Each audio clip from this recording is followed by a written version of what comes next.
process. Next process. So here you can see. So here now I'm going to explain first come first shortest job first scheduling algorithm. Here criteria is nothing but burst time. So mode of execution is a non-preemptive technique. Non-preemptive technique. So here defaultly here we need to take non-preemptive technique. If they mention preemptive mode of execution, then it will be treated as a short-term remaining time fast. Short-term remaining time fast. So here later I will explain this algorithm. So here both are same, shortest job only, but here in this shortest job fast scheduling algorithm, two mode of execution are there. So non-preemptive mode means shortest job first, and preemptive mode means shortest job remaining time first. So here this will I will explain later. So here now I'm going to explain shortest job first. So here which process is having less execution time, less burst time. That process will take place scheduling first. So here you can see the process will take scheduling first. So here according to this algorithm criteria, which process will take place scheduling? But default here we need to thought. So P1 is having execution time was 1, but P3 is having execution time was burst time was 1. So in which process will take place scheduling first? In which process will get the CPU first for its execution? So this is one condition. If in case, so here when these criteria rules can apply on what process onwards? So here even though this shortest job scheduling algorithm is there, so which process is arrived at the time of 0? At the time of 0, that process will get the CPU whatever burst execution time is there. So here you can see. Process P4 has arrived. So here process P4 has arrived at the time of 0. So here you can observe process P4 arrived at the time of 0, but its burst execution time was 6 units of time. So here this process will take place scheduling first by default. Why? Because so previously this system will idle. So whenever we are going to apply this non-preemptive mode of technique and criteria is a burst time. So here this rules cannot apply for this which process is arrived at the time of 0. So after that this criteria is applied for remaining process. So here now I'm going to do. So here you can observe very clear now. So here you can see first. So this one is in ready queue. This one is in Gantt chart. Now here definitely whatever process scheduling algorithm is there, we need to maintain this ready queue and Gantt chart.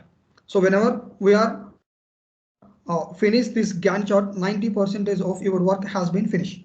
So like that. So for easy understanding purpose, we need to maintain these two queues. So here ready queue and Gantt chart.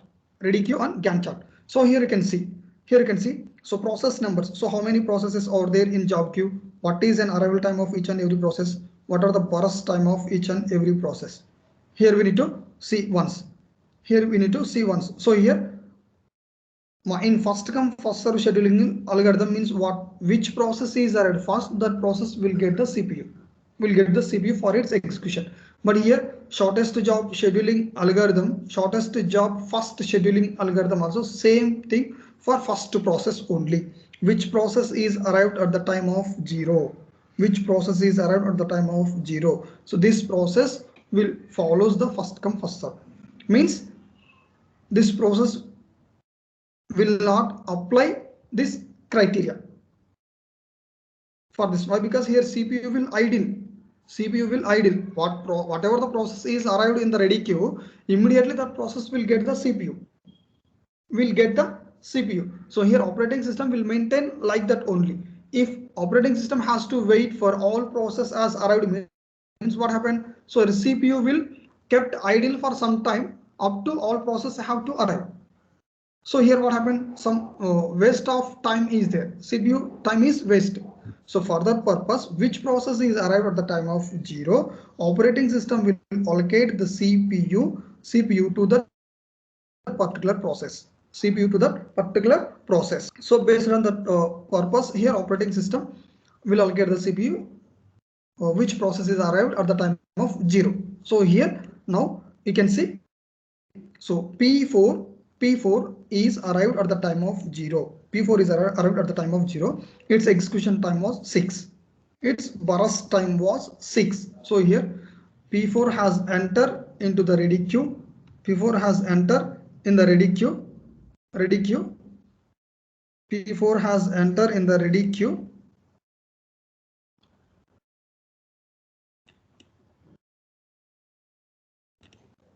So here you can see P4 has entered in the ready queue at the time of 0. So what is and its required time of process P4 execution? Process P4 execution time or burst time was 6 units of time. 6 units of time. So here P4 is arrived at the time of 0. At the time of 0. At the time of 0. So here at the time of 0, P4 has arrived at the time of 0. It requires 6 units of time for its completion. For its completion means process P4 is stay in the CPU up to 6 units of time for its completion. For its completion. For its completion. So here for its completion. So after 6 units of time,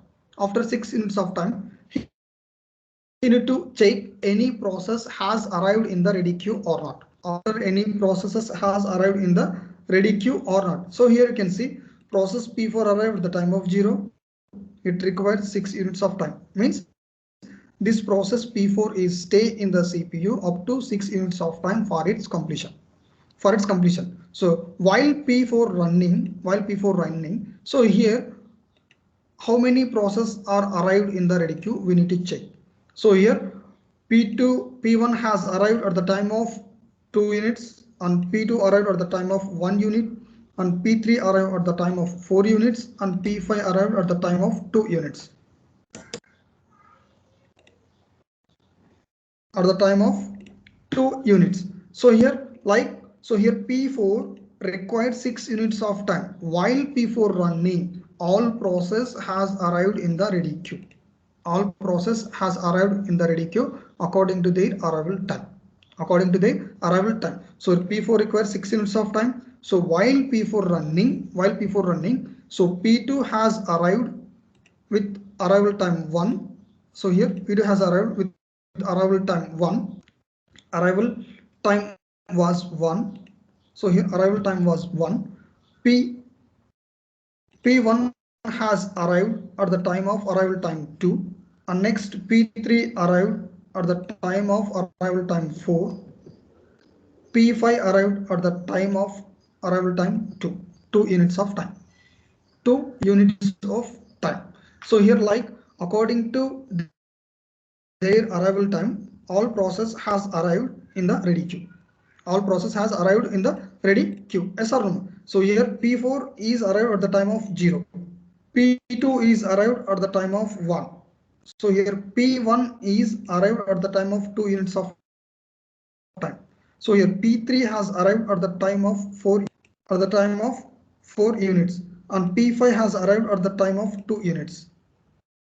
So according to their arrival time, all process has arrived in the ready queue. So after P4 completion, so which process will take place scheduling? Which process will take place scheduling? According to first come first serve, P2 will take place scheduling. But here, what is the criteria of this shortest job first scheduling algorithm? So burst time is an criteria of this shortest job scheduling algorithm. So according to these criteria, which process is having less burst execution time, that will takes place scheduling, that process will get CPU for its execution. So here you can see process P1 and process P3. So here process P1 and process P3 both are having same execution time, same burst time, same burst time. So in which type of situation, which process will get first CPU? In which process will get first CPU, in which condition? So here you can see, so according to order, which process is arrived first, means, so here P4 has arrived at the time of 4 units, it's having burst execution time is 1. So P1 is arrived at the time of 2 units, but execution time was, burst time was 1.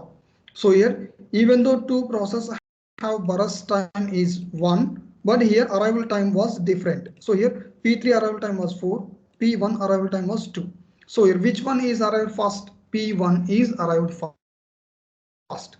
So here whenever the burst time is same, then we will go for order of the process. Which process is arrived first, that process will takes place scheduling. So here according to that, P1 is arrived at the time of 2 units. So this process is having less execution time, less burst time compared to all these processes, compared to among all these processes. So here P2 takes place scheduling. So here you can see. So here you can see. So here P1 is there. P1 is an arrived at the time of 2 units of time. 2 units of time. So here execution time was 1. So here P1 starts its execution at the time of 6 units. 6 plus 1. 1 is an P1 required execution time. So here 6 plus 1 is an 7. So here P1 will get the CPU at the time of 6 units of time. Why? Because P4 stop at 6 units of time only. So immediately CPU will idle. So operating system will allocate this CPU to this particular process P1. So P1 requires burst time was 1. So here 6 plus 1 is an 7. So here process P1 get terminates or finish its execution or completion at the time of 7 units of time. 7 units of time. So here 7 units of time. So here after that which process will arrive? After that which process is arrived?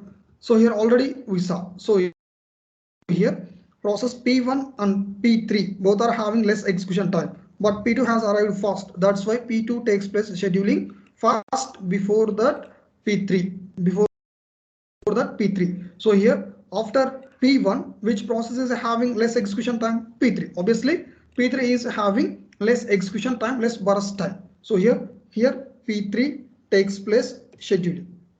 So here P3 takes place scheduling. What is an execution time of this P3?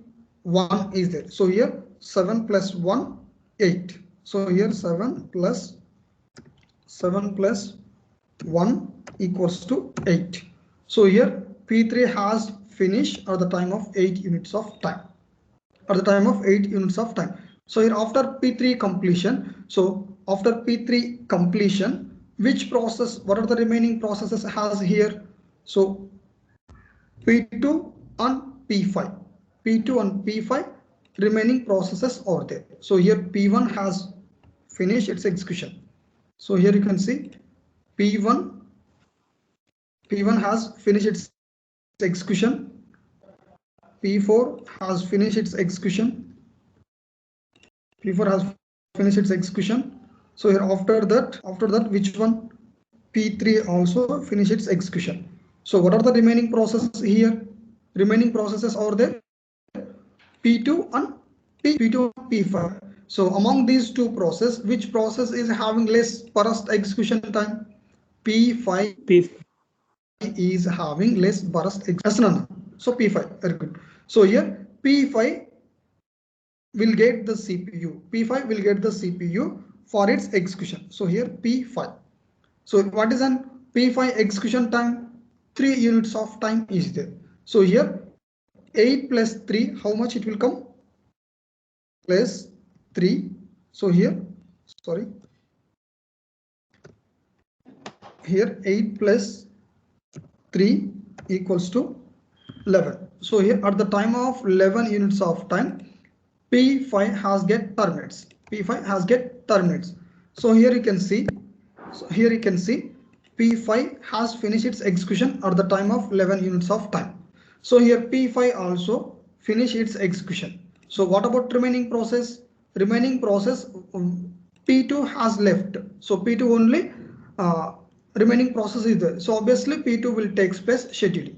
So here P2 takes place scheduling. P2 will get the CPU for its execution. So what is an P2 burst execution time? 5 units of time. 5 units of time. So here P5 has finished at the time of 11 units.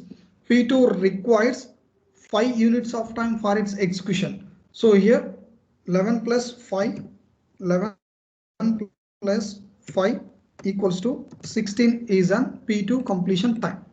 16 is an P2 completion time. P2 completion time. So here all process has finished its execution within the 16 units of time. Within the 16 units of time. So here total CPU utilization time was 16 units of time. So how here we can say 16 units of time, 16 milliseconds of time means, so here 0 to 16, here CPU is not idle anywhere. CPU is not idle anywhere. Here you can see 0 to 6, P4 is allocate the CPU, and P1 immediately will get the CPU at the time of 6, and up to 7 units P1 utilizing this CPU. So after P1, P3 will get CPU up to 7 units. After P5, after P3, P5 will get this CPU up to 11 units. After P5, P2 will get this CPU up to 16 units of time. Like here, in this shortest job fast scheduling algorithm, what is a criteria of this one means burst time. So which process is having less execution time? Less execution time. That process will get CPU first for its execution. For its execution. After that, remaining process will get according to their less burst execution time. Less burst execution time. But here in this shortest job scheduling algorithm, which process has arrived at the time of 0 unit, that process will get CPU fast, but the process has to finish its execution. Finish its execution by default. By default. So here no need to this first process follow this criteria. Immediately whatever process enter into the CPU, that process will get the CPU immediately. Why? Because operating system will maintain like that only. So after that, this criteria will apply the remaining process. Will apply remaining the process. So here P4 is arrived at the time of 0 units. Immediately this process will get the CPU. For its execution. So process P4 requires 6 units of time for its completion. 6 units of time for its completion. So if this process holds the CPU up to 6 units of time for its completion. Why? Because it is a non-preemptive mode. Once the process will get the CPU, finish its execution until and unless that process will not leave that CPU, or else that process voluntarily block itself, means then the operating system will allocate the CPU to next process. But here not possible. So here in this non-preemptive mode of execution means once this CPU will get the CPU for its execution up to 6 units of time, this process will not leave this CPU. Why? Because it is a non-preemptive mode of execution. After completion of this P4, here CPU will idle automatically. Then operating system will allocate the CPU to which process is needed. which process is need. So here P4 arrived at the time of 0 units of time, arrival time, but its burst execution time was 6 units. So here P4 will get the CPU up to 6 units of time. So while P4 running, so here we need to check any process is arrived in the ready queue or not. Any process is arrived in the ready queue means yes. So here this all process has arrived in the ready queue. This all process has arrived in the ready queue while P4 running. But because P4 it will take 6 units of time, but all process requires only 4 units of time only. So P2 has arrived at the time of, suppose P2 has arrived at the time of 1 unit. So immediately it will arrive in the ready queue. So here P1 arrived at the time of 2 units and P5 arrived at the time of 2 units and P3 arrived at the time of 4 units. So here remaining processes are arrived at the time of 4 units only, but still process P4 in the CPU for its execution. For its execution means P4 is running in the CPU for its execution. So after 6 units means, so all process has arrived. So next here CPU will not idle. No need to wait for the CPU for any process is arrived or not. So here already all process has arrived in the ready queue before P4 completion. Before P4 completion. So here CPU will not idle in this system, in this scheduling. So here P2 arrived. So according to this, but here what is the criteria of this one? Burst time. So here burst time is an criteria of this shortest job first scheduling algorithm. Which one is less execution time? The process will take scheduling first.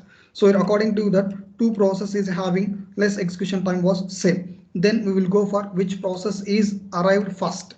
Which process is arrived first. Whenever this condition, this situation we are going to face, then we go for which process is arrived first. That process will take place scheduling, even though two processes having same burst time. So here, so what happened? P3 arrived at the time of 4 units, P1 is arrived at the time of 2 units. So obviously P1 has arrived first.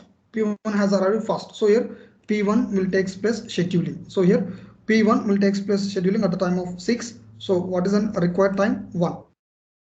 So 6 plus 1 is, so P1 has finished its execution. So next P3. So P3 arrived, P3 execution time was 1.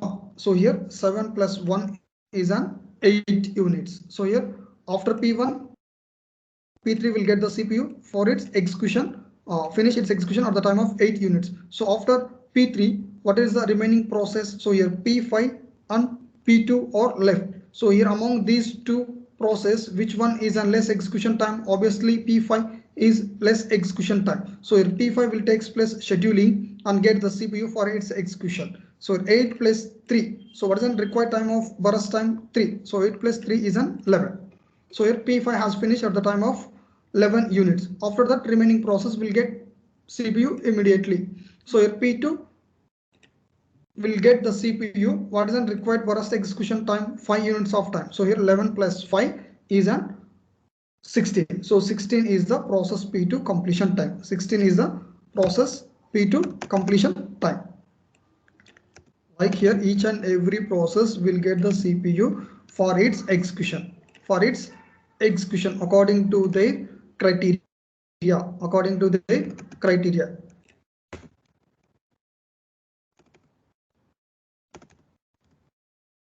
Simple, I will tell you one thing. So shortest job first scheduling algorithm means it depends on purely burst time only. Criteria is a burst time. Mode of execution is a non-preemptive mode. By default, it will take non-preemptive mode only. Whenever they mention shortest remaining time first, then that algorithm is a preemptive mode of execution. But here shortest job means defaultly it will comes under non-preemptive mode of execution. Non-preemptive mode of execution. So here which first process is arrived at the time of 0 means it will get the CPU immediately and finish its execution. After that, so criteria will apply remaining process. Which process is having less execution time, that will takes place scheduling first. After that, like that, all these process has follow the criteria.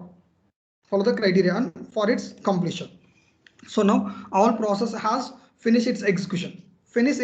Now we can find out what is the completion time of process P1. So here process P1 completion time is 7. So here you can see process completion time was P1 completion time was 7 and P2 completion time was P2 is on 16. So here P2 completion time was 16. So here next P3 completion time was 8. So here on P4 completion time was 6. P4 completion time was 6.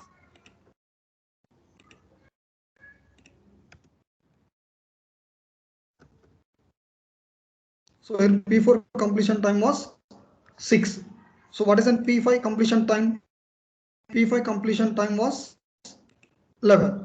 So here P5 completion time was 11. So it is a completion time of each and every process. So how we will find out this completion time means you can see this is a Gantt chart is there. So from right hand side to left hand side we will take the completion time values. So here suppose I will tell you. So P4 starts at the time of 0 unit.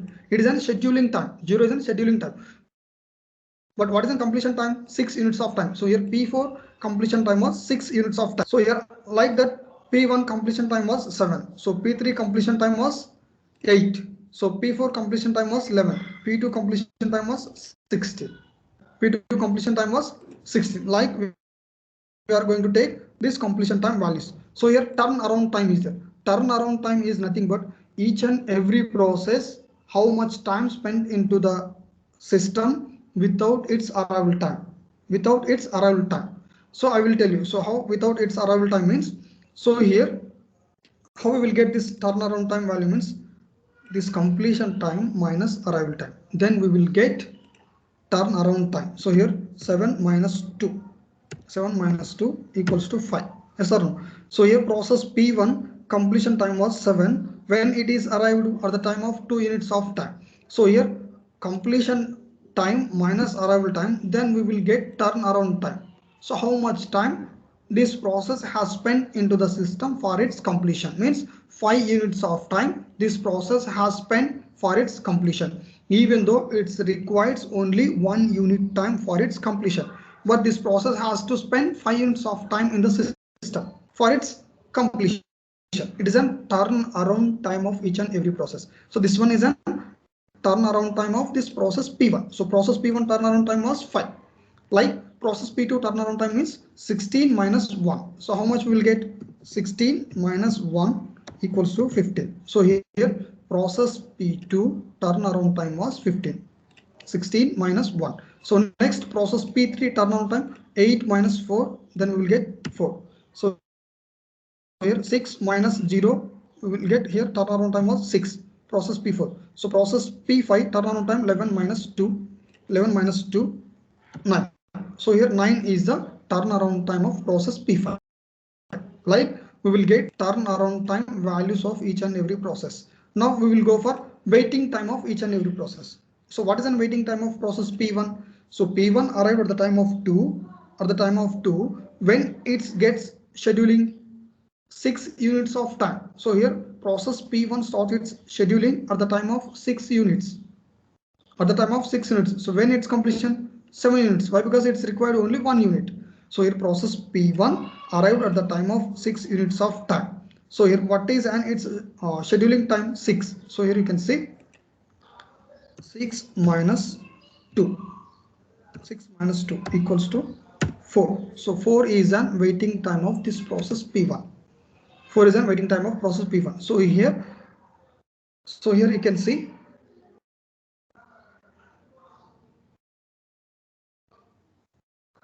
no. Sorry. Waiting time was different.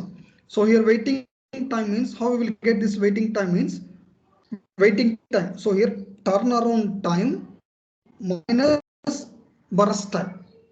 Waiting time is turnaround time minus burst time. Then we will get the value of how much time it is going to be waiting in the system.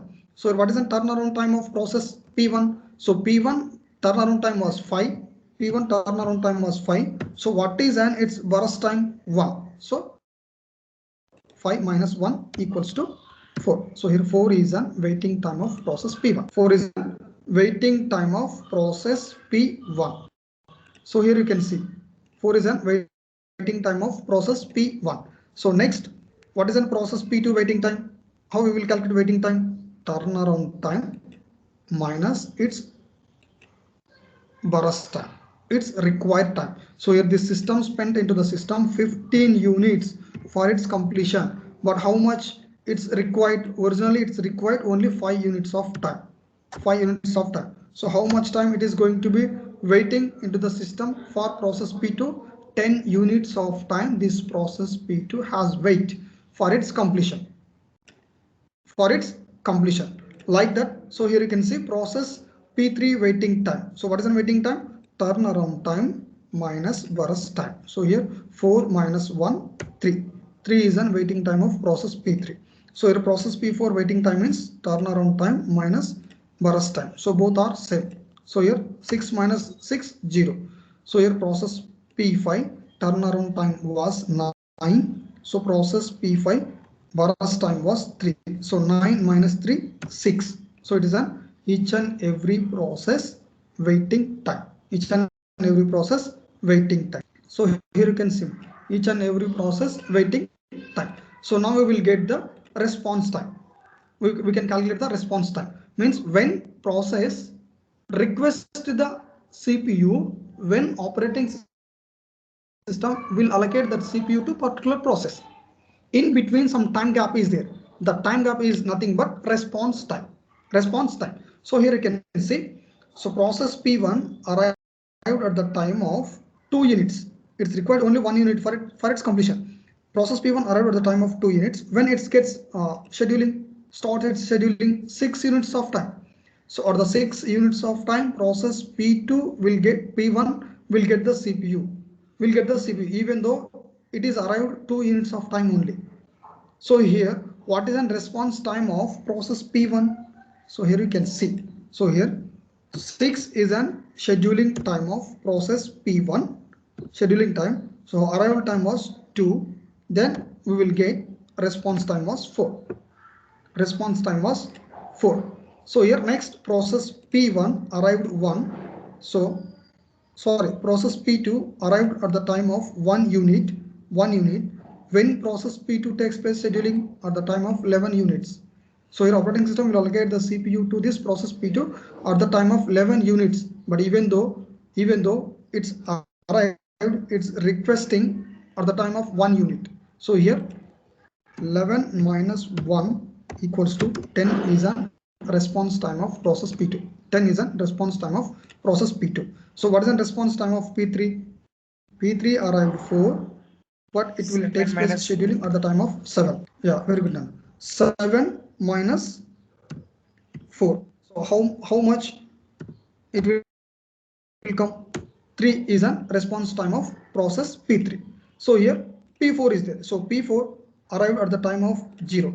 So P4 is arrived at the time of 0. Immediately it will get the scheduling. So here 0 minus 0, response time was 0. So here process P5 arrived at the time of 2 units when it started scheduling at the time of 8 units. So here 8 minus 2, we will get 6. So here 6 is a response time of process P5. Process P5. So here you can observe one thing.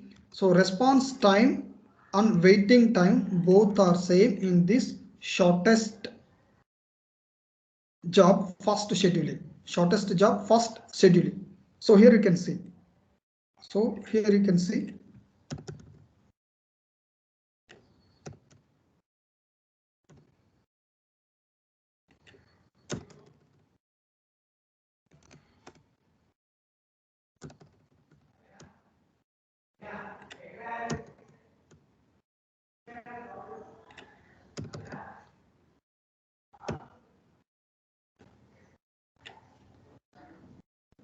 Here you can see ma. So here you can observe waiting time and response time both are same. Waiting time and response time both are same in this shortest job first scheduling algorithm. So here sometimes no need to take this response time. So that's why some algorithms don't ask to what is an response time of each and every process. Each and every process like this. So but not all algorithms will get same like this. Some algorithms algorithms will get waiting time and response time, both are same. So here after getting all these turnaround time and waiting time and response time, then they need to ask what is an average waiting time of each and every process. Average waiting time of each and every process. So here time up. Time. Okay, Nana. Ma, just simple I will tell you ma this one. So what is an total of this turnaround time? 5 plus 15, 20, 30, 39. So here 39 by what is the number of processes? Number of processes are 5. Then we will get the average waiting time of each and every process. So here 16.5 something. Ma? Okay. Here this is an average turnaround time of each and every process. Like we will get average waiting time of each and every process. Average waiting time of each and every process. Okay, ma. It is a shortest job fast scheduling algorithm. Shortest job fast scheduling algorithm. Ma, most of the in examination hall, they will ask what is an average waiting time, what is an completion time, what is an average waiting time of each and every process, and what is an average turnaround time. So first we need to calculate all these, then we will get these values. Now what are the advantages of this one? Means shortest jobs or favored, which process is less execution